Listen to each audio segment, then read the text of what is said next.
आज इस वीडियो में आपका स्वागत है। आज आप केवल एक किताब का सारांश नहीं सुनेंगे, बल्कि आप कुछ ऐसा सुनेंगे जो आपके पूरे जीवन को देखने के तरीके को बदल सकता है। यह वीडियो युक्तियों या तरकीबों के बारे में नहीं है, यह कुछ बहुत गहरा है, कुछ ऐसा जिसकी लाखों लोग दुनिया भर में तलाश कर रहे हैं और शायद आप भी कर रहे हैं। क्या होगा अगर मैं आपको बताऊं कि एक जापानी शब्द है जिसमें एक लंबे, सुखी और सार्थक जीवन का रहस्य छिपा है? और क्या होगा अगर मैं आपको बताऊं कि यह शब्द सिर्फ एक शब्द नहीं है, ये जीने का एक तरीका है। हर सुबह अपने दिल में शांति, ऊर्जा और स्पष्टता के साथ जागने का एक तरीका है। वह शब्द है इकिगाई। इकिगाई। अब इससे पहले कि हम शुरू करें, मैं आपको बताना चाहता हूँ, हाँ, यह वीडियो लंबा हो सकता है क्योंकि मैं इसमें जल्दबाजी नहीं करूँगा।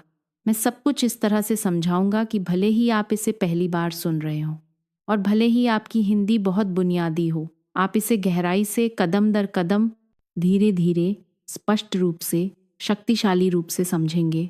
और मुझ पर विश्वास करें, अगर आप अंत तक मेरे साथ बने रहते हैं तो यह आपके द्वारा YouTube पर देखा गया सबसे सार्थक वीडियो हो सकता है। तो अब आइए यात्रा शुरू करें। भाग 1, जीवन का अर्थ क्या है? मुझे एक कहानी से शुरुआत करने दें। एक बार एक जापानी महिला थी, एक माँ, एक शिक्षिका, एक दयालु इंसान, जो अचानक कोमा में चली गई। उसका शरीर जीवित था, लेकिन उसका दिमाग कहीं और था। डॉक्टरों को यकीन नहीं था कि वह बचेगी। उसका परिवार उसके बिस्तर के पास चुपचाप रो रहा था, लेकिन कुछ अजीब हुआ जब वह अचेत थी। उसने कहा कि उसने खुद को एक पूरी तरह से सफ़ेद जगह में पाया, शांत, शांतिपूर्ण, स्थिर। और फिर उसने एक आवाज़ सुनी। आवाज़ ने उससे एक सवाल पूछा, तुम कौन हो? उसने धीरे से जवाब दिया, मैं 4 बच्चों की माँ हूँ। लेकिन आवाज़ ने जवाब दिया, हम ये नहीं पूछ रहे हैं कि तुम क्या करती हो, हम पूछ रहे हैं कि तुम कौन हो। उसने एक पल के लिए सोचा और कहा, मैं एक स्कूल शिक्षिका हूँ। आवाज़ ने दोहराया, वह तुम्हारा पेशा है, लेकिन तुम कौन हो? उसने कहा, मैं जापानी हूँ, मैं बौद्ध हूँ, मैं एक महिला हूँ। और हर बार आवाज़ ने बस इतना कहा, वह तुम्हारी संस्कृति है, वह तुम्हारा धर्म है, वह तुम्हारा लिंग है, लेकिन फिर भी तुम कौन हो? और उसी पल उसने कुछ महसूस किया। उसने अपना पूरा जीवन अलग अलग भूमिकाएं निभाने में बिताया था, पत्नी, माँ, शिक्षिका, नागरिक, लेकिन उसने कभी खुद से वह एक शक्तिशाली सवाल नहीं पूछा था, मैं इन सबके बिना कौन हूँ? आवाज़ ने तब कहा, जब तुम जान जाओगी कि तुम वास्तव में कौन हो तो तुम लौट सकती हो। और बस उसी तरह वह जाग गई। हर कोई उसकी कहानी पर विश्वास नहीं करता था, लेकिन उसे परवाह नहीं थी, क्योंकि उस दिन से उसने अपना जीवन अलग तरह से जिया। उसने कुछ गहरा खोजना शुरू किया। कोई नौकरी नहीं, कोई पदवी नहीं, कोई दिनचर्या नहीं, बल्कि एक कारण, जीवित रहने का एक कारण, हर सुबह जागने का एक कारण, बुरे दिनों में भी मुस्कुराने का एक कारण, अस्तित्व में रहने का एक कारण। वह कारण ही है जिसे जापानी इकिगाई कहते हैं। तो इकिगाई क्या है? इकिगाई एक सुंदर शब्द है जिसका अर्थ है होने का कारण, या सरल शब्दों में सुबह उठने का कारण। यह सिर्फ पैसे कमाने के बारे में नहीं है, यह प्रसिद्ध होने के बारे में नहीं है, यह उस बारे में नहीं है जो समाज आपको करने के लिए कहता है, यह उस बारे में है जो आपके भीतर गहराई में रहता है। एक शांत आवाज़ जो कहती है, मैं इसीलिए यहाँ हूँ। कुछ लोग इसे अपने काम में पाते हैं, कुछ दूसरों की देखभाल करने में, कुछ कला या अध्यापन या निर्माण या भोजन उगाने में, या यहाँ तक कि सिर्फ मुस्कान साझा करने में पाते हैं। लेकिन महत्वपूर्ण बात यह है कि हम सभी के पास एक है। आपके पास एक है, मेरे पास एक है, हर किसी के पास एक इकिगाई है। समस्या यह है कि हम में से अधिकांश इसे खोजना भूल जाते हैं। तो हम इसे कैसे ढूंढते हैं? यहीं पर 4 प्रश्न आते हैं। ये ऐसे प्रश्न नहीं हैं जिनका आप तुरंत उत्तर देते हैं। ये ऐसे प्रश्न हैं जिनके साथ आप बैठते हैं, आप चिंतन करते हैं, आप लिखते हैं, आप सोचते हैं, और धीरे धीरे आपका वास्तविक स्व प्रकट होने लगता है। आइए इन 4 प्रश्नों को एक एक करके देखें। प्रश्न 1, आप क्या पसंद करते हैं? यह पहला और सबसे महत्वपूर्ण प्रश्न है। ऐसी कौन सी चीज़ है जो आपके दिल को जीवंत महसूस कराती है, जो आपको ऊर्जा देती है, न कि उसे छीनती है? शायद आपको खाना बनाना पसंद है, शायद आपको कहानियाँ लिखना पसंद है, शायद आपको लोगों की मदद करना पसंद है, चीज़ों को ठीक करना, समस्याओं को हल करना, नाचना, पेड़ लगाना, अपने घर को प्यार से साफ करना, गाने गाना या दूसरों को सुनना। ये इस बारे में नहीं है कि क्या पैसा कमाता है, ये इस बारे में है कि क्या आपको खुश करता है। वह इकिगाई का पहला भाग है। प्रश्न 2, आप किस में अच्छे हैं? हम सभी में कुछ ऐसा होता है जिसमें हम स्वाभाविक रूप से अच्छे होते हैं। कुछ लोग अच्छे श्रोता होते हैं, कुछ अपने हाथों से अच्छे होते हैं, कुछ संख्याओं के साथ अच्छे होते हैं, कुछ बच्चों के साथ बहुत अच्छे होते हैं, कुछ यह समझने में बहुत अच्छे होते हैं कि दूसरे कैसा महसूस करते हैं। यह कुछ ऐसा नहीं होना चाहिए जिसे दुनिया देखे, भले ही यह कुछ सरल हो, जैसे अराजक दुनिया में एक शांतिपूर्ण व्यक्ति होना वह एक उपहार है। खुद से पूछें, लोग अक्सर मुझे किस बात के लिए धन्यवाद देते हैं? मैं क्या अच्छा करता हूँ, भले ही मैं बहुत ज़्यादा कोशिश न करूँ? वह दूसरा भाग है। प्रश्न 3, दुनिया को किस चीज़ की आवश्यकता है? यह पूरे ग्रह को बचाने के बारे में नहीं है। ये अपने चारों ओर देखने और ये पूछने के बारे में है कि मैं आज किसी की मदद कैसे कर सकता हूँ। शायद आपके गांव को ताजे भोजन की आवश्यकता है, शायद आपके दोस्त को बात करने के लिए किसी की आवश्यकता है, शायद आपके पड़ोस को बुजुर्गों की देखभाल के लिए किसी की आवश्यकता है, शायद दुनिया को आपकी आवाज़, आपकी दयालुता, आपके सोचने के तरीके की आवश्यकता है। इकिगाई स्वार्थी नहीं है, ये उस चीज़ का उपयोग करने के बारे में है जिसे आप पसंद करते हैं और जिसमें आप अच्छे हैं, ताकि दुनिया को थोड़ा बेहतर बनाया जा सके। वह तीसरा भाग है। प्रश्न 4, आपको किस चीज़ के लिए भुगतान किया जा सकता है? ईमानदार रहें, हम सभी को जीवित रहने की आवश्यकता है। लेकिन इकिगाई कहता है, क्या होगा अगर आपका उद्देश्य भी आपके जीवन का समर्थन कर सके? शायद आपको पढ़ाना पसंद है और आप इसमें अच्छे हैं, क्या आप ऑनलाइन कक्षाएं दे सकते हैं? शायद आपको बेकिंग पसंद है, क्या आप एक छोटी बेकरी खोल सकते हैं? शायद आपको लिखना पसंद है, क्या आप दूसरों के लिए लिख सकते हैं? इसका मतलब लाखों का पीछा करना नहीं है, इसका मतलब वह करना है जिसे आप पसंद करते हैं, इस तरह से जो आपको भी खिलाता है, आपके परिवार का समर्थन करता है और आपको एक स्थिर जीवन देता है। वह चौथा भाग है। अब जब आपको कुछ ऐसा मिल जाता है जो इन चारों सवालों का जवाब देता है, जो आपको पसंद है, जिसमें आप अच्छे हैं, जिसकी दुनिया को आवश्यकता है और जिसके लिए आपको भुगतान किया जा सकता है, वही आपका इकिगाई है। और जब आप इकिगाई के साथ जीते हैं तो आप सिर्फ जीवित नहीं रहते, आप जीते हैं। मुझे एक बहुत ही सरल उदाहरण दें। एक महिला है जिसका नाम मारिया है। वह 32 साल की है और ब्राज़ील में रहती है। हर सुबह वह सुबह 5:00 बजे उठती है और बेकिंग शुरू करती है। वह अपने छोटे से शहर के लिए ताज़ी रोटी बनाती है। उसके पास कोई बड़ी कंपनी नहीं है, वह बहुत बड़ी आय नहीं कमाती है, लेकिन जब वह बेकिंग करती है तो वह जीवित महसूस करती है। वह अपना तनाव भूल जाती है, उसके विचार शांत हो जाते हैं, वह बिना कोशिश किए मुस्कुराती है। वह अपने ब्रेड दूसरों को प्यार से देती है और वह एक शांत पीसफुल जीवन जीने के लिए पर्याप्त कमाती है। अब सोचिए, मारिया क्या पसंद करती है? बेकिंग। वह किसमें अच्छी है? सुंदर व्यंजन बनाने में। दुनिया को किस चीज़ की आवश्यकता है? उसके शहर को ताजे स्वस्थ भोजन की आवश्यकता है। उसे किस चीज़ के लिए भुगतान किया जा सकता है? उसकी बेकरी पर्याप्त आय प्रदान करती है। ये उसका इकिगाई है। और इसकी सुंदरता यह है कि आपका इकिगाई बड़ा होना ज़रूरी नहीं है, उसे बस सच होना है। भाग 2, इकिगाई और जीवन के चक्र को समझना। पिछले भाग में आपने 4 शक्तिशाली प्रश्नों की खोज की, ऐसे प्रश्न जो आपको अपने होने का कारण खोजने में मदद करते हैं। लेकिन अब हम और गहराई में जाते हैं, क्योंकि जापानियों ने सिर्फ इकिगाई का विचार नहीं बनाया, उन्होंने लोगों को इसे स्पष्ट, शक्तिशाली तरीके से खोजने में मदद करने के लिए एक सरल और सुंदर आरेख, एक वृत्त बनाया। इसे इकिगाई वेन डायग्राम के रूप में जाना जाता है। और यह आज दुनिया में आत्म खोज के सबसे प्रसिद्ध उपकरणों में से एक है। लेकिन इससे पहले कि हम भागों के बारे में बात करें, मुझे इसके पीछे के विचार को समझाना चाहिए। कल्पना करें कि आपका जीवन एक पहेली है। आप सिर्फ अपनी नौकरी नहीं हैं, आप सिर्फ अपने सपने नहीं हैं, आप सिर्फ अपनी प्रतिभा या अपनी जिम्मेदारियां नहीं हैं। आप इन सब चीज़ों का एक संयोजन है, और जब वे सही तरीके से जुड़ते हैं तो आप पूरा महसूस करते हैं।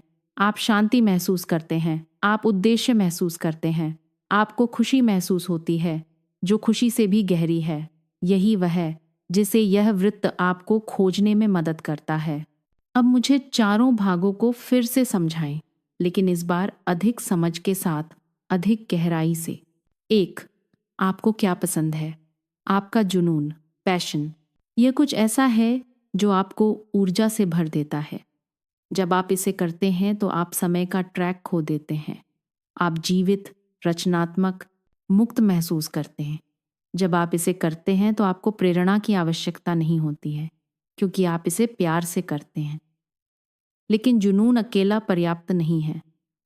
ऐसे बहुत से लोग हैं जिन्हें पेंटिंग या लेखन या नृत्य करना पसंद है, लेकिन वे संघर्ष करते हैं क्योंकि वे इसे एक पूर्ण जीवन में नहीं बदल सकते।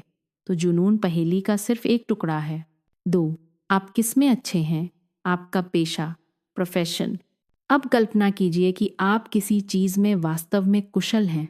शायद यह पढ़ाना या कोडिंग करना या डिज़ाइन करना है। यह आपका पेशा है। यह वह चीज़ है जिसे आप अधिकांश लोगों से बेहतर कर सकते हैं। लेकिन कभी कभी लोग उन चीज़ों में अच्छे होते हैं जिन्हें वे पसंद नहीं करते। वे ऐसी नौकरियों में फंसे होते हैं जिनसे वे नफरत करते हैं। वे सफल होते हैं लेकिन खाली होते हैं क्योंकि उनमें दिल की कमी होती है। तो पेशा एक और टुकड़ा है, लेकिन फिर भी ये पूरी तस्वीर नहीं है। 3. दुनिया को किस चीज़ की आवश्यकता है? आपका मिशन। यह सेवा के बारे में है। यह अपने से परे अपने जीवन को अर्थ देने के बारे में है। यह तब होता है जब आप अपने जुनून और कौशल का उपयोग दूसरों की मदद करने के लिए कुछ करने में करते हैं। एक मिशन आपको बढ़ने का एक कारण देता है, हर सुबह उठने का एक कारण देता है, तब भी जब चीज़ें कठिन होती हैं। लेकिन फिर से, यदि आपका मिशन आपके जीवन का समर्थन नहीं करता है तो यह तनावपूर्ण हो जाता है। तो यह एक महत्वपूर्ण हिस्सा है, लेकिन फिर भी यह केवल एक हिस्सा है। 4. आपको किस चीज़ के लिए भुगतान किया जा सकता है? आपका व्यवसाय, वोकेशन। यह वह जगह है जहां उद्देश्य स्थिरता से मिलता है। यह वह जगह है जहां आप अपनी प्रतिभा का उपयोग जीविका कमाने के लिए करते हैं। इसके बिना आपको वित्तीय चिंता से जूझना पड़ सकता है। आप खोया हुआ महसूस कर सकते हैं, भले ही आप वह कर रहे हों जिसे आप पसंद करते हैं, क्योंकि हम सभी को किसी न किसी तरह से अपना और अपने परिवारों का समर्थन करने की आवश्यकता है। व्यवसाय गरिमा के साथ जीवित रहने का आपका तरीका है। अब देखें कि क्या होता है जब ये चारों चीज़ें जुड़ती हैं। यदि आप उस चीज़ को जोड़ते हैं जिसे आप पसंद करते हैं और जिसमें आप अच्छे हैं, लेकिन दूसरों की मदद नहीं करते, तो आप संतुष्टि महसूस करते हैं, लेकिन कुछ स्वार्थी या अधूरा लगता है। यदि आप उस चीज़ को जोड़ते हैं जिसमें आप अच्छे हैं और जिसके लिए अच्छा भुगतान मिलता है, लेकिन आप इसे पसंद नहीं करते, तो आप फंसा हुआ महसूस करते हैं। यदि आप उस चीज़ को जोड़ते हैं जिसकी दुनिया को आवश्यकता है और जिसके लिए आपको भुगतान किया जाता है, लेकिन आप इसमें अच्छे नहीं हैं, तो आप एक धोखेबाज की तरह महसूस करते हैं। यदि आप उस चीज़ को जोड़ते हैं जिसे आप पसंद करते हैं और जिसकी दुनिया को आवश्यकता है, लेकिन आपको भुगतान नहीं मिलता, तो आप थक जाते हैं। लेकिन जब ये चारों जुड़ जाते हैं, जब आप कुछ ऐसा करते हैं जिसे आप पसंद करते हैं, जिसमें आप अच्छे हैं, जो दूसरों की मदद करता है और जो आपके जीवन का समर्थन करता है, वही आपका इकिगाई है, वही वृत्त है, वही आपका केंद्र है, वही वह जगह है जहां आपकी आत्मा अंततः घर जैसा महसूस करती है। उदाहरण, आइए एक नया उदाहरण लेते हैं। डेविड। इटली में 45 वर्षीय शेफ डेविड बचपन से ही भोजन से प्यार करते थे। एक बच्चे के रूप में उन्होंने अपनी दादी को हर रविवार ताज़ी पास्ता बनाते देखा। उन्होंने उनके साथ खाना बनाना शुरू किया। उन्हें यह बहुत पसंद आया। उन्हें जीवंत महसूस हुआ। वह उनका जुनून है। फिर इन वर्षों में वह इसमें वास्तव में अच्छे हो गए। उन्होंने पढ़ाई की, अभ्यास किया, एक छोटी रसोई खोली। लोगों को उनका खाना बहुत पसंद आया। वह उनका पेशा है। लेकिन डेविड सिर्फ पैसा कमाना नहीं चाहते थे, वह कुछ और देना चाहते थे। तो उन्होंने गरीब परिवारों के युवा बच्चों को खाना बनाना सिखाने के लिए एक छोटा कार्यक्रम शुरू किया, जिससे उन्हें कौशल और आत्मविश्वास मिला। वह उनका मिशन है। और हाँ, वह अपने रेस्तरां और अपनी कक्षाओं से पर्याप्त कमाते हैं। वह उनका व्यवसाय है। तो अब डेविड सुबह जल्दी उठते हैं, खुशी से खाना बनाते हैं, प्यार से सिखाते हैं और शांति से जीते हैं। न केवल अपने करियर के कारण, बल्कि इसीलिए कि वह अपने इकिगाई वृत्त के केंद्र में जी रहे हैं। यह वृत्त इतना महत्वपूर्ण क्यों है? क्योंकि बहुत से लोग अपना पूरा जीवन केवल एक कोने में जीते हैं। कुछ लोग बिना आय के जुनून में जीते हैं और पैसे से जूझते हैं। कुछ लोग बिना प्यार के पेशे में जीते हैं और खाली महसूस करते हैं। कुछ लोग बिना कौशल के मिशन में जीते हैं और असुरक्षित महसूस करते हैं। कुछ लोग बिना उद्देश्य के व्यवसाय में जीते हैं और फंसा हुआ महसूस करते हैं। लेकिन जो लोग इकिगाई के साथ जीते हैं, वे केंद्र में जीते हैं। और इसीलिए जापानी बुजुर्ग 90 साल की उम्र में भी अभी भी सुबह जल्दी उठते हैं, बागवानी करते हैं, खाना बनाते हैं, बात करते हैं, चलते हैं, सिखाते हैं, पेंट करते हैं, नाचते हैं, गाते हैं। इसलिए नहीं कि उन्हें करना पड़ता है, बल्कि इसलिए कि वे चाहते हैं, क्योंकि उन्हें जीने का अपना कारण मिल गया है। यही इकिगाई वृत्त का जादू है। ये सिर्फ एक आरेख नहीं है, ये एक दर्पण है। ये आपको दिखाता है कि आप कौन हैं और आप क्या बनने वाले थे। और अब जब आप वृत्त को समझ गए हैं, तो आइए कुछ और गहरा देखें। भाग 3, अपना खुद का इकिगाई कैसे खोजें। अब असली सवाल आता है, आप अपना इकिगाई कैसे खोजते हैं? क्योंकि अपने जुनून का पालन करना आसान है, लेकिन यह जानना कठिन है कि आपका जुनून क्या है। ये कहना आसान है कि वह करो जिसे तुम प्यार करते हो, लेकिन क्या होगा अगर तुम अब नहीं जानते कि तुम क्या प्यार करते हो? यही हम अब धीरे धीरे, सावधानी से और प्यार से हल करेंगे। चरण 1, अपनी बचपन की खुशी को याद करके शुरू करें। इससे पहले कि दुनिया आपको बताए कि आपको क्या बनना है, पैसे से पहले, डर से पहले, दबाव से पहले, आप बच्चे के रूप में क्या करना पसंद करते थे? ड्राइंग, गाना, बाहर खेलना, लोगों की मदद करना, चीज़ें बनाना, पहेलियाँ सुलझाना। वे छोटी चीज़ें अक्सर बड़े जवाब रखती हैं। भले ही आप अब बिल्कुल वही काम न कर सकें, लेकिन उसके पीछे की भावना एक सुराग है। चरण 2, ध्यान दें कि क्या आपको समय भूलवा देता है। क्या आपने कभी कुछ ऐसा किया है और घंटे मिनटों की तरह बीत गए? इसे फ्लो कहा जाता है, और फ्लो इकिगाई का एक संकेत है। सोचें, आप कब पूरी तरह से केंद्रित महसूस करते हैं? कौन सी गतिविधि आपको अपना फ़ोन देखना भूलवा देती है? क्या आपको ऐसा महसूस कराता है, ये मैं हूँ? शायद ये खाना बनाना है, शायद ये मशीनों को ठीक करना है, शायद ये लिखना या बनाना या चुप्पी में चलना है। वहीं से शुरू करें। चरण 3, मिली हुई तारीफों को सुनें। कभी कभी दूसरे हमारे उपहारों को हमसे ज़्यादा स्पष्ट रूप से देखते हैं। खुद से पूछें, लोग अक्सर मुझे किस बात के लिए धन्यवाद देते हैं? वे हमेशा क्या कहते हैं कि मैं इसमें अच्छा हूँ? शायद आप वह दोस्त हैं जो हमेशा सुनता है। शायद आप सबसे अच्छी सलाह देते हैं। शायद आप चीज़ों को खूबसूरती से व्यवस्थित करते हैं। शायद आप हमेशा लोगों को हंसाते हैं। ये छोटी चीज़ें नहीं हैं, ये आपके उद्देश्य की कुंजी हैं। चरण 4, खोजें, निर्णय न लें। इकिगाई खोजना एक दिन में सही जवाब खोजने जैसा नहीं है। यह अलग अलग कपड़े आजमाने जैसा है। आप प्रयोग करते हैं, आप खोजते हैं, आप चीज़ें आजमाते हैं, आप ध्यान देते हैं कि क्या स्वाभाविक लगता है। आप ध्यान देते हैं कि क्या आपको थका देता है। खुद को नई चीज़ें आजमाने की अनुमति दें। स्वयं सेवा करें, एक कार्यशाला में शामिल हों, एक छोटी साइड प्रोजेक्ट शुरू करें, किसी की मुफ्त में मदद करें, एक कक्षा लें, एक ब्लॉग लिखें, एक बगीचा लगाएं, और धीरे धीरे आपका इकिगाई खुद को प्रकट करना शुरू कर देगा। चरण 5, सही पल का इंतज़ार न करें। आपका इकिगाई कभी भी आपके पास बैठे बैठे और ज़्यादा सोचने से नहीं आएगा। यह कार्रवाई के माध्यम से आता है, यह गति के माध्यम से आता है। दिन में एक कदम भी पर्याप्त है। शायद आप पूरे समय की नौकरी करते हैं और आप थके हुए हैं। दिन में केवल 10 मिनट के साथ कुछ ऐसा करना शुरू करें जिसका आप आनंद लेते हैं, कुछ ऐसा जो सार्थक लगता है। वह छोटी आदत आपकी नई पहचान बन सकती है। उदाहरण, आइए आयशा से मिलते हैं। केन्या में रहने वाली 28 वर्षीय महिला, वह एक होटल में रिसेप्शनिस्ट के रूप में काम करती है। इससे बिलों का भुगतान होता है, लेकिन वह प्रेरित महसूस नहीं करती। एक शाम एक मेहमान ने उससे शहर में पैदल यात्रा की सिफारिश करने के लिए कहा। उसने कहा, मैं आपको खुद दिखाऊंगी।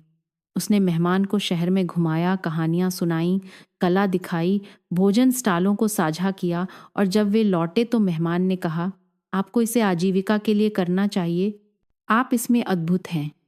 आयशा को कुछ बदलाव महसूस हुआ। उसे कहानी सुनाना पसंद था। वह अपने शहर को गहराई से जानती थी। उसमें ऊर्जा थी।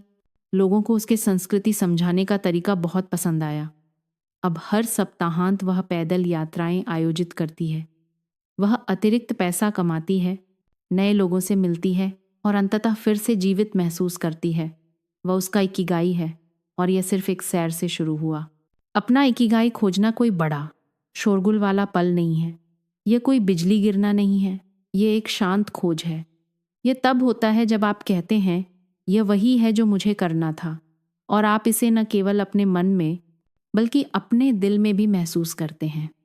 और एक बार जब आप इसे पा लेते हैं, भले ही आप कम पैसे कमाते हो, भले ही आप अधिक मेहनत करते हो, भले ही कोई और आपको न समझे, आप ऊर्जा के साथ जागेंगे। आपको खुद पर गर्व महसूस होगा कि आप कौन हैं, और आप यह पूछना बंद कर देंगे, मेरे जीवन का क्या मतलब है, क्योंकि अब आपको पता चल जाएगा। भाग 4, एक लंबे, सुखी और स्वस्थ जीवन के 4 रहस्य। अब जब आप समझ गए हैं कि इकिगाई क्या है और इसे कैसे खोजना है, तो आइए और गहराई में जाएं, क्योंकि इकिगाई पुस्तक हमें केवल उद्देश्य के साथ जीना नहीं सिखाती, यह हमें लंबा जीना भी सिखाती है। न केवल अधिक साल जीना, बल्कि अधिक सुंदर साल जीना। तो सवाल यह है कि जापान में, खासकर ओकिनावा में, इतने सारे लोग 90, 100, यहाँ तक कि 110 साल तक क्यों जीते हैं? क्या ये दवा है? नहीं। क्या ये पैसा है? नहीं। यह उनकी जीवन शैली है, उनके खाने, चलने, सोचने, जुड़ने और हर एक दिन उद्देश्य के साथ जीने का तरीका। आइए इन आनंदमय, लंबे समय तक जीवित रहने वाले लोगों के 4 बड़े रहस्यों को देखें। रहस्य 1, भोजन के साथ एक स्वस्थ संबंध। हारा हचिबू। ओकिनावा में लोग एक साधारण नियम का पालन करते हैं, हर हचिबू, जिसका अर्थ है तब तक खाओ जब तक आप 80% भरे न हों। वे ज़्यादा नहीं खाते, वे तब रुक जाते हैं जब वे थोड़े भूखे होते हैं। वे धीरे धीरे खाते हैं। वे अपने भोजन का सम्मान करते हैं। वे कभी भी अपना भोजन बर्बाद नहीं करते। उनके भोजन में सब्जियां, टोफू, शकरकंद, थोड़ी मात्रा में मछली, चावल, हरी चाय, मिसो सूप, समुद्री शैवाल शामिल होते हैं। वे कैलोरी नहीं गिनते, वे बस ध्यान से खाते हैं। वे भोजन को दवा की तरह मानते हैं। दुनिया के अधिकांश हिस्सों में लोग तब तक खाते हैं जब तक वे भारी महसूस नहीं करते। ओकिनावा में वे तब तक खाते हैं जब तक वे हल्का महसूस नहीं करते। यह छोटी सी आदत उनके लंबे समय तक जीने के सबसे बड़े कारणों में से एक है। वे डाइट नहीं करते, वे अपने शरीर का सम्मान करते हैं। रहस्य 2, चलते रहो, तब भी जब आप 90 साल के हों। अधिकांश आधुनिक शहरों में बूढ़े लोग पूरे दिन बैठे रहते हैं। ओकिनावा में वे हर दिन चलते हैं। वे चलते हैं, वे बागवानी करते हैं, वे फर्श साफ करते हैं, वे स्ट्रेच करते हैं, वे अपने हाथ आसमान में उठाते हैं, वे खाना बनाते हैं, वे खरीदारी करते हैं, वे सेवा करते हैं, वे देखभाल करते हैं। आंदोलन केवल जिम या व्यायाम के बारे में नहीं है, यह गति में रहने के बारे में है। ओकिनावा में फर्नीचर भी इसमें मदद करता है। अधिकांश लोग फर्श पर बैठते हैं, जिसका मतलब है कि हर बार जब वे बैठते या खड़े होते हैं तो वे अपने पैरों को स्ट्रेच कर रहे होते हैं। वे जिम नहीं जाते, लेकिन वे उन लोगों की तुलना में लंबे समय तक जीते हैं जो जाते हैं, क्योंकि वे रुकते नहीं हैं। 95 साल की उम्र में भी वे अपने शरीर को जीवित रखते हैं। एक छोटा कदम, एक समय में। रहस्य 3, मजबूत समुदाय और संबंध। ओकिनावा में लोग मोई मोआई नामक एक सुंदर चीज का हिस्सा होते हैं। दोस्तों का एक छोटा समूह जो जीवन भर एक दूसरे का समर्थन करता है। वे नियमित रूप से मिलते हैं। वे भोजन, कहानियां, चाय, हंसी, दुख, यादें साझा करते हैं। यदि कोई बीमार पड़ जाता है तो समूह मदद करता है। यदि कोई अकेला है तो वे मिलने जाते हैं। यदि कोई खुश है तो वे एक साथ मनाते हैं। आज अधिकांश शहरों में लोग अलग थलग महसूस करते हैं, लेकिन ओकिनावा में कोई अकेला नहीं है। यह गहरा संबंध दिल को जवान रखता है। यह लोगों को जीने का एक कारण देता है, क्योंकि वे केवल अपने लिए नहीं जी रहे हैं, वे एक दूसरे के लिए जी रहे हैं। रहस्य 4, एक स्पष्ट उद्देश्य जो कभी रिटायर नहीं होता। यह ओकिनावा के जीवन और आधुनिक जीवन के बीच सबसे बड़ा अंतर है।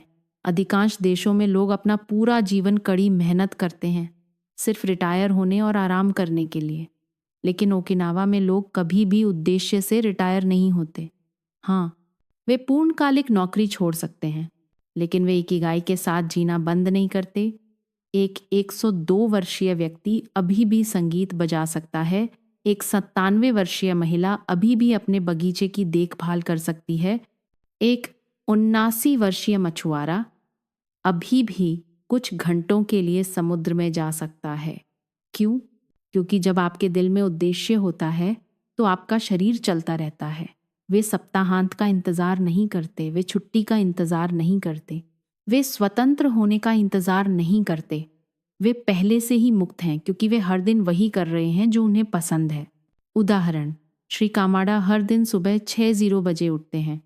वह अपनी बाहों को फैलाते हैं, हल्का नाश्ता करते हैं और अपने छोटे से बगीचे में टहलते हैं। वह फूल लगाते हैं, अपनी सब्जियों की जांच करते हैं, अपने दोस्त को फ़ोन करके पूछते हैं कि वह ठीक है या नहीं। वह छोटे उपकरण ठीक करते हैं, हरी चाय पीते हैं, अक्सर हंसते हैं और रात में मुस्कुराते हुए सो जाते हैं। वह कहते हैं, मुझे नहीं पता कि मैं कब मरूंगा, लेकिन मुझे पता है कि मैं आखिरी दिन तक जीवित रहूंगा। यही इकिगाई का सार है। हमेशा के लिए जीना नहीं, बल्कि जब तक संभव हो पूरी तरह से जीना। भाग 5, सेवानिवृत्ति, कार्य और स्वास्थ्य। छिपा हुआ सच। अब आइए कुछ ऐसा बात करते हैं जिसे लगभग कोई नहीं सुनना चाहता, लेकिन इकिगाई इसे स्पष्ट रूप से सिखाता है। जल्दी सेवानिवृत्त होना हमेशा खुशी नहीं ला सकता है। वास्तव में बहुत से लोगों के लिए सेवानिवृत्ति दुख, ऊब, अकेलेपन और यहाँ तक कि जल्दी मृत्यु का कारण बनती है। क्यों? क्योंकि हम कुछ भी न करने के लिए नहीं बने हैं। हम बनाने, जुड़ने, बढ़ने, सेवा करने, सीखने, चलने के लिए बने हैं। जब लोग पूरी तरह से काम करना बंद कर देते हैं तो वे अक्सर अपनी पहचान खो देते हैं। वे पूछना शुरू कर देते हैं, मैं अब कौन हूँ? मैं पूरे दिन क्या करता हूँ? मेरे जीवन का अब क्या मतलब है? ये 90 साल की उम्र तक कार्यालय में काम करने के बारे में नहीं है। यह उद्देश्य से कभी सेवानिवृत्त न होने के बारे में है। भले ही आपकी नौकरी समाप्त हो जाए, आपका इकिगाई समाप्त नहीं होना चाहिए। वास्तविक कहानी, टोमोको 87 वर्षीय दर्जी। टोमोको ने 60 साल तक कपड़े सिलने का काम किया। वह 72 साल की उम्र में सेवानिवृत्त हो गई, लेकिन 1 साल तक कुछ भी न करने के बाद वह थकी हुई, चिंतित और बेकार महसूस करने लगी। एक सुबह उन्होंने अपनी पुरानी सिलाई मशीन कोने में देखी। उन्होंने उसे चालू किया। उन्होंने छोटे छोटे पाउच और रुमाल सिलना शुरू किया। फिर उन्होंने उन्हें बाजार में बांटना शुरू कर दिया। लोगों को वे बहुत पसंद आए। उन्होंने उन्हें गले लगाया, मुस्कुराए और धन्यवाद पत्र दिए। अब 87 साल की उम्र में वह हर दिन सिलाई करती हैं, पैसे के लिए नहीं, प्यार के लिए। वह कहती हैं, जब मैं सिलाई करती हूँ तो मैं फिर से जवान महसूस करती हूँ। मेरे हाथों को याद आता है, मेरा मन शांत हो जाता है, मेरा दिल जीवित हो जाता है।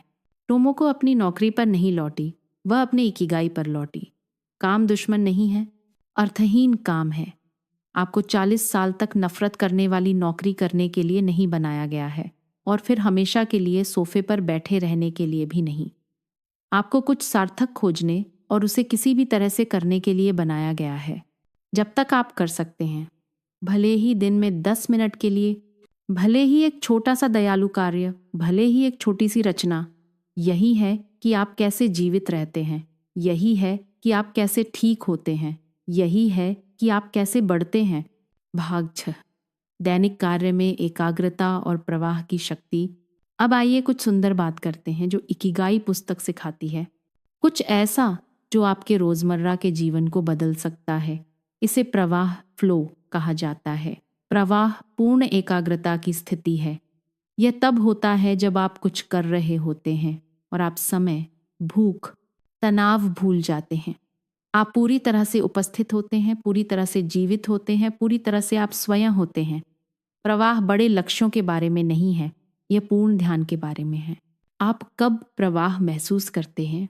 ये तब हो सकता है जब आप एक सुंदर भोजन बनाते हैं, दिल से कुछ लिखते हैं, पेंट करते हैं या डिज़ाइन करते हैं या गाते हैं, अपनी जगह व्यवस्थित करते हैं, दर्द में किसी की मदद करते हैं, ध्यान करते हैं या प्रकृति में चलते हैं, कुछ सावधानी से ठीक करते हैं, एक परियोजना, एक मॉडल, एक व्यवसाय बनाते हैं। आप इसे पुरस्कारों के लिए नहीं करते हैं, आप इसे इसलिए करते हैं क्योंकि गतिविधि खुद एक पुरस्कार जैसी लगती है। यही प्रवाह है और यह एक लंबे सार्थक जीवन की कुंजी में से एक है। उदाहरण, केंजी जापान में एक छोटी सी कार्यशाला में काम करता है। वह लकड़ी के चम्मच बनाता है, केवल चम्मच, कोई तेज मशीनें नहीं, कोई मार्केटिंग नहीं, कोई प्रसिद्धि नहीं। लेकिन हर दिन वह लकड़ी के एक टुकड़े को ऐसे पकड़ता है जैसे वह जीवित हो। वह इसे धीरे धीरे देखभाल के साथ आकार देता है। वह किनारों को चिकना करता है, सतह को पॉलिश करता है। वह देखता है कि यह प्रकाश को कैसे पकड़ता है। घंटे बीत जाते हैं, वह घड़ी नहीं देखता। जब किसी ने उससे पूछा, क्या आप चम्मच बनाते उबते नहीं? उसने मुस्कुराकर कहा, मैं चम्मच नहीं बना रहा हूं, मैं दुनिया के साथ शांति बना रहा हूं। यही प्रवाह है। यह व्यस्त रहने के बारे में नहीं है, यह उपस्थित रहने के बारे में है। अपने जीवन में प्रवाह में कैसे प्रवेश करें? छोटा शुरू करें, अपना फोन बंद कर दें, एक कार्य चुनें, इसे धीरे धीरे करें, इसे प्यार से करें, परिणाम को भूल जाएं, बस प्रक्रिया का आनंद लें। वह बर्तन धोना हो सकता है, वह पौधों को पानी देना हो सकता है, वह एक पत्रिका में अपने विचार लिखना हो सकता है। आज की दुनिया विकर्षणों से भरी है, लेकिन प्रवाह आपको अपने आप में वापस लाता है। और एक बार जब आपको प्रवाह मिल जाता है तो आप हल्का महसूस करते हैं, आप स्पष्ट महसूस करते हैं, आप जीवित महसूस करते हैं, सिर्फ अस्तित्व में नहीं। तो अगर आप खोया हुआ महसूस कर रहे हैं, अगर आप थका हुआ महसूस कर रहे हैं, अगर आपको लग रहा है कि जीवन बहुत तेजी से बीत रहा है, तो भागने की तलाश न करें, प्रवाह की तलाश करें। किसी छोटी सी चीज पर पूरा ध्यान दें और उसे अपने इकिगाई की ओर पहला कदम बनने दें। भाग 7, एक सार्थक जीवन के 6 सरल नियम, इकिगाई का दैनिक ज्ञान। अब जब आप समझ गए हैं कि इकिगाई क्या है, तो आप सोच रहे होंगे कि ये लोग वास्तव में हर दिन कैसे जीते हैं, उनकी आदतें क्या हैं, उनकी मानसिकता क्या है, वे दुनिया के बाकी हिस्सों से अलग क्या करते हैं। क्योंकि ये सिर्फ बड़े विचार नहीं हैं जो आपके जीवन को बदलते हैं, ये वे छोटी चीज़ें हैं जो आप हर एक दिन करते हैं। ओकिनावा में और जापान के कई शांतिपूर्ण गांवों में लोग शांत सिद्धांतों के एक सेट का पालन करते हैं। उन्हें चिल्लाया नहीं जाता, बिलबोर्ड पर नहीं छापा जाता, बल्कि बुजुर्ग से बच्चे तक, दिल से दिल तक पारित किया जाता है। यहाँ 6 कालातीत नियम हैं जो उनका मार्गदर्शन करते हैं। सरल शब्द, लेकिन यदि आप उन्हें महसूस करते हैं तो वे आपको बदल देंगे। नियम 1, इसे धीरे धीरे लें। आधुनिक जीवन तेज है, जापानी जीवन जानबूझकर है। धीरे धीरे चलें, धीरे धीरे सांस लें, धीरे धीरे खाएं, यहाँ तक कि चाय भी धीरे धीरे पिएं, क्योंकि जब आप धीमा होते हैं तो आप जीवन को महसूस करते हैं, और जब आप जीवन को महसूस करते हैं तो आप शांति महसूस करते हैं। नियम 2, खुद को अच्छे दोस्तों से घेरें। वे उन लोगों के साथ समय बिताते हैं जो उन्हें हंसाते हैं, रुलाते हैं, साझा करते हैं, बढ़ते हैं। नकली मुस्कान नहीं, बल्कि गहरे बंधन। ऐसे लोगों का एक घेरा जो आग के बीच भी आपके साथ चलेंगे, वह सोने से भी ज्यादा कीमती है। नियम 3, अपने अगले जन्मदिन के लिए आकार में आएं। यह एब्स या 6 पैक के बारे में नहीं है। ये हर दिन चलने, सांस लेने, अपने शरीर, आपकी आत्मा के एकमात्र घर की देखभाल करने के बारे में है। यहाँ तक कि कोमल चाल भी ताकत देती है। नियम 4, प्रकृति से फिर से जुड़ें। शहरी जीवन हमें यह भूलवा सकता है कि हम पृथ्वी से पैदा हुए थे, कंक्रीट से नहीं। पेड़ों के पास जाएं, घास में नंगे पैर चलें, आकाश को देखें, पानी को छुएं, फूलों के पास चुप्पी में बैठें। प्रकृति बोलती नहीं है, लेकिन यह ठीक करती है। नियम 5, हर भोजन, हर सुबह, हर उपहार, हर व्यक्ति का धन्यवाद करें। वे धन्यवाद कहते हैं केवल शब्दों के रूप में नहीं, बल्कि जीने के तरीके के रूप में। कृतज्ञता दिल को नरम करती है और आत्मा को रोशन करती है। नियम 6, पल में जियो, अतीत को भूल जाओ, भविष्य का पीछा मत करो। अपने सामने के पल पर अपने पूरे दिल से ध्यान केंद्रित करो। वे मल्टीटास्क नहीं करते, वे एक समय में एक काम करते हैं, उपस्थिति के साथ, शांति के साथ।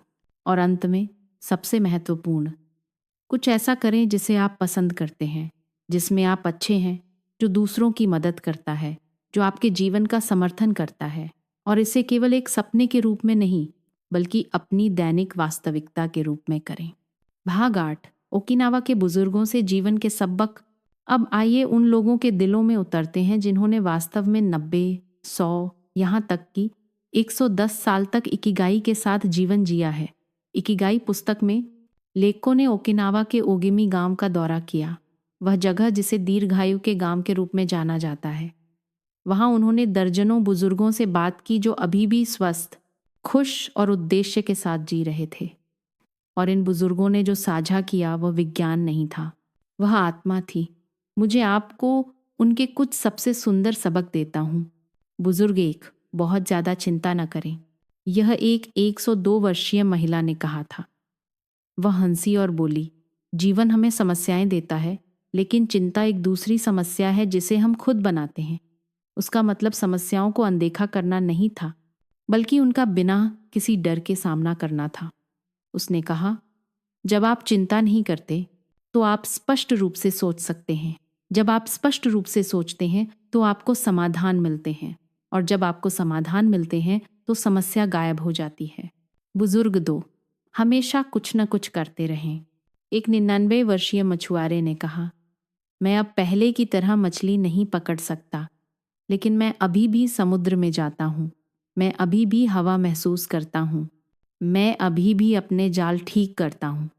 उन्होंने समझाया कि मनुष्यों को गति की आवश्यकता होती है, पागलपन की नहीं, बल्कि सार्थक गति की। उनका स्वास्थ्य मजबूत रहा क्योंकि उनका उद्देश्य कभी नहीं गया। बुजुर्ग 3, लोगों से बात करें, भले ही आप उदास हों।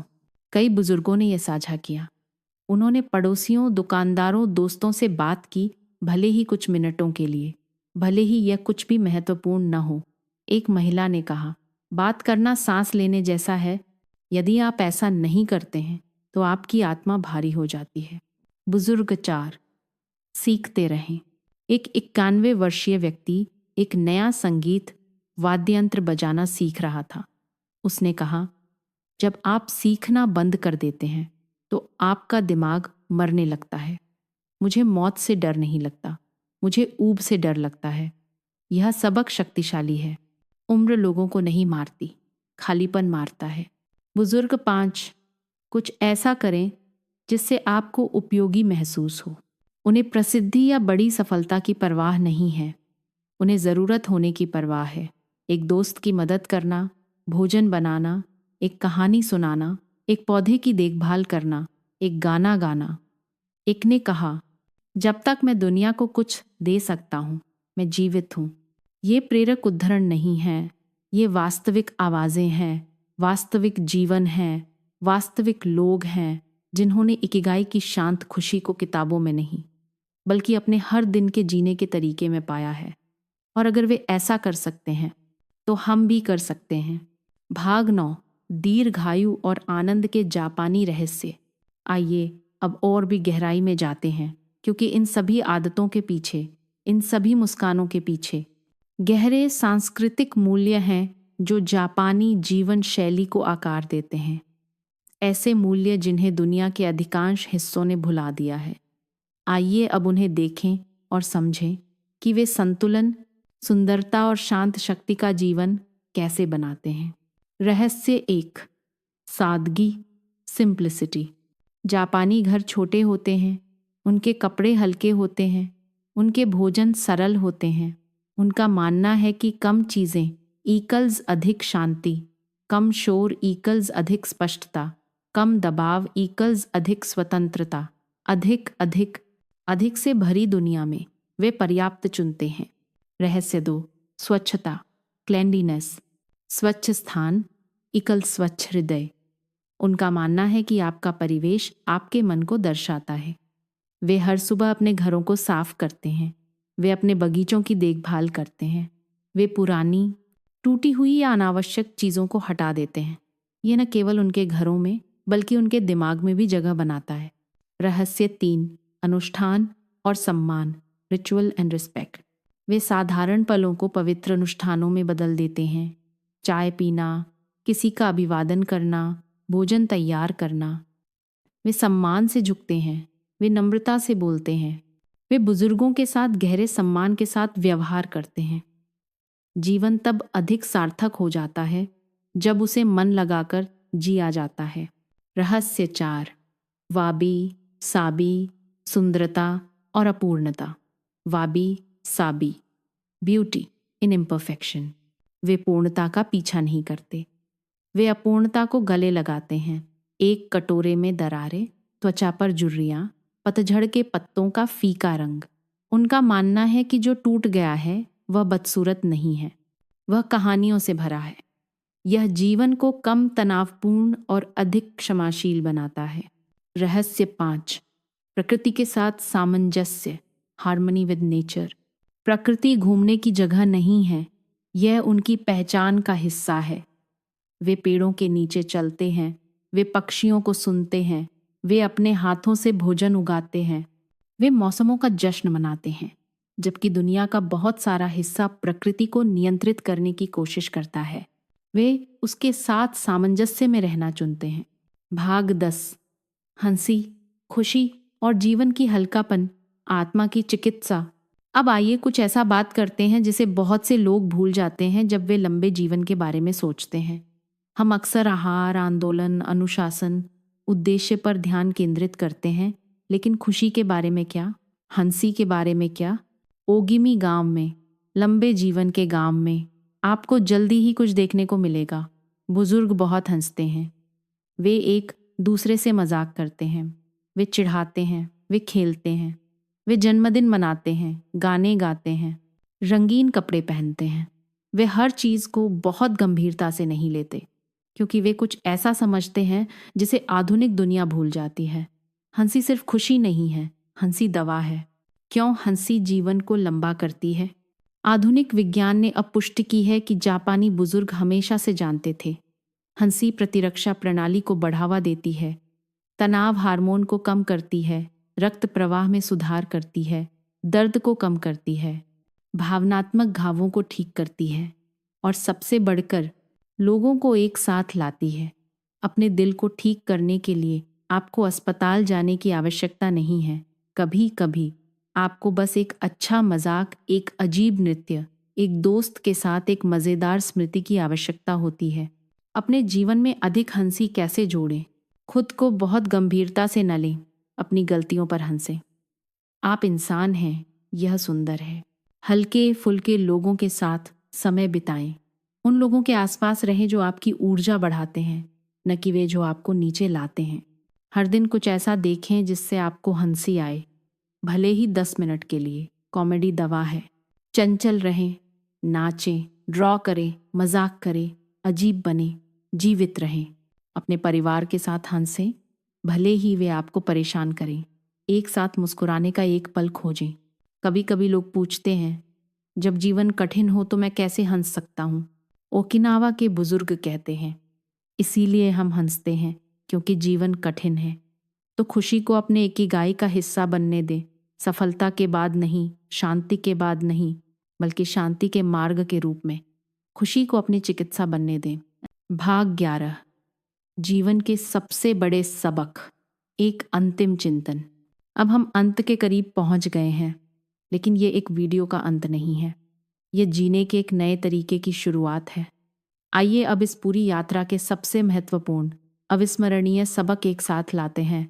ऐसे सबक जो केवल आज के लिए नहीं, बल्कि आपके पूरे जीवन के लिए हैं।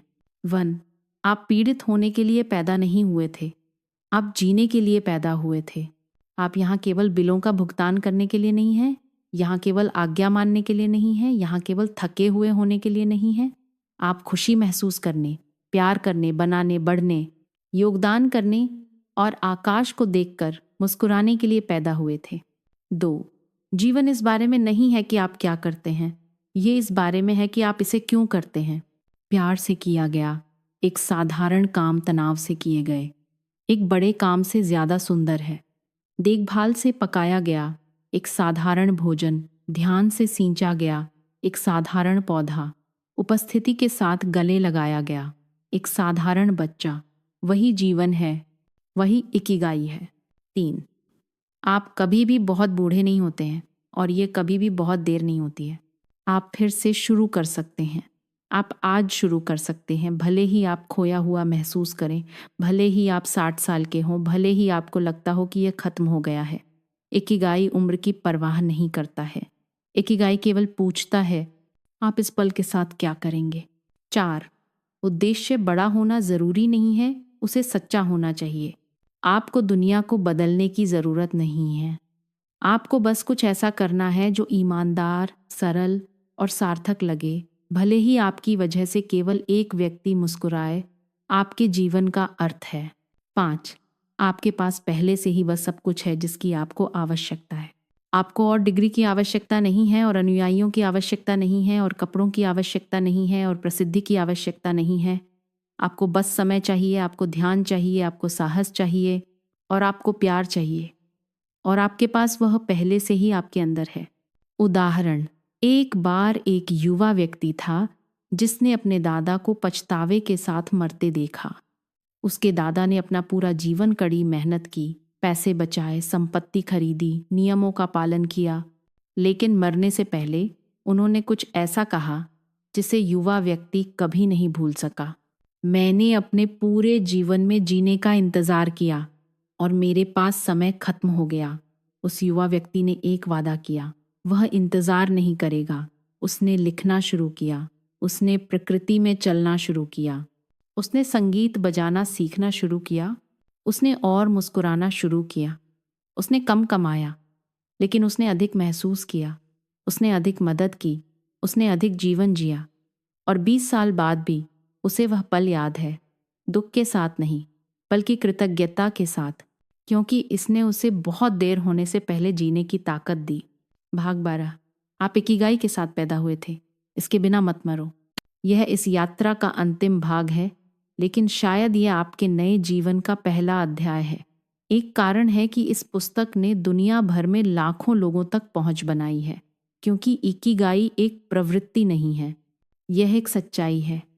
यह आपको याद दिलाता है कि आपको खुशी का पीछा करने की आवश्यकता नहीं है, आपको सफलता का इंतजार करने की आवश्यकता नहीं है, आपको खुद की तुलना करने की आवश्यकता नहीं है, आपको पूर्ण होने की आवश्यकता नहीं है। आपको बस वह कारण खोजना है जिसके लिए आप हर सुबह जागते हैं। भले ही कोई ताली न बजाए, भले ही कोई न समझे, भले ही ये शांत और सरल हो। उदाहरण, आप इसे संयोग से नहीं देख रहे हैं। शायद आपकी आत्मा इन शब्दों को सुनने के लिए तैयार थी। शायद आपका दिल फिर से जीने की अनुमति का इंतजार कर रहा था। तो यह रहा, आपको फिर से शुरू करने की अनुमति है। आपको फिर से मुस्कुराने की अनुमति है। आपको अपनी जिज्ञासा का पालन करने की अनुमति है। आपको वह व्यक्ति बनने की अनुमति है जिसका आपके छोटे स्व ने सपना देखा था। इकिगाई पहले से ही आपके अंदर है। और अगर आप अभी भी नहीं जानते कि यह क्या है तो ठीक है। छोटा शुरू करें, अभी शुरू करें, कल फिर से शुरू करें, लेकिन कभी रुके नहीं।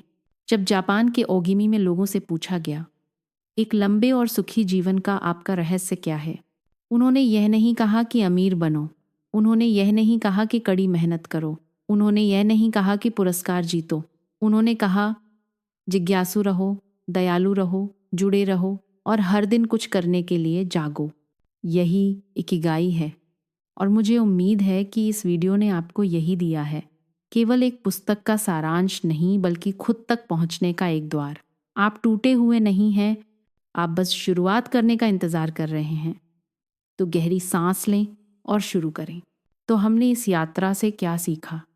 इकिगाई एक लक्ष्य नहीं है, यह कुछ ऐसा नहीं है जिसका आप पीछा करते हैं, यह भविष्य में नहीं है, यह वह शांत कारण है जिसके लिए आप सुबह अपनी आंखें खोलते हैं। यह वह छोटी सी खुशी है जिसे आप पसंद करते हैं।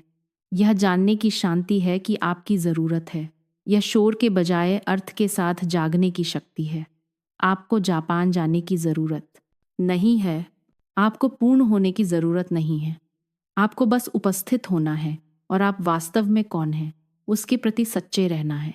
अपना इकिगाई खोजें और इसे धीरे से, पूरी तरह से, खूबसूरती से जिए। इस यात्रा में मेरे साथ चलने के लिए धन्यवाद। मुझे उम्मीद है कि इसने आपके दिल को छुआ होगा। मुझे उम्मीद है कि इसने आपको स्पष्टता दी होगी और मुझे उम्मीद है कि आपके अंदर कहीं ना कहीं इसने आपको फिर से शुरू करने में मदद की होगी। अगर इस वीडियो ने आपको कुछ भी महसूस कराया, थोड़ा सा भी, तो कृपया एक टिप्पणी छोड़ें। इसे किसी ऐसे व्यक्ति के साथ साझा करें जिसे आप प्यार करते हैं और इस चैनल को सब्सक्राइब करें। एल्गोरिथम के लिए नहीं, बल्कि इसीलिए ताकि आपके जैसे और लोग फिर से जीवित महसूस कर सकें। अपने मन का ख्याल रखें, अपने दिल का ख्याल रखें, अपने उद्देश्य का ख्याल रखें और हमेशा याद रखें, आप खोने के लिए पैदा नहीं हुए थे, आप इकिगाई के साथ जीने के लिए पैदा हुए थे। मैं आपको अगली कहानी में मिलूंगा। तब तक जीवित रहें, कोमल रहें, सच्चे रहें। अलविदा।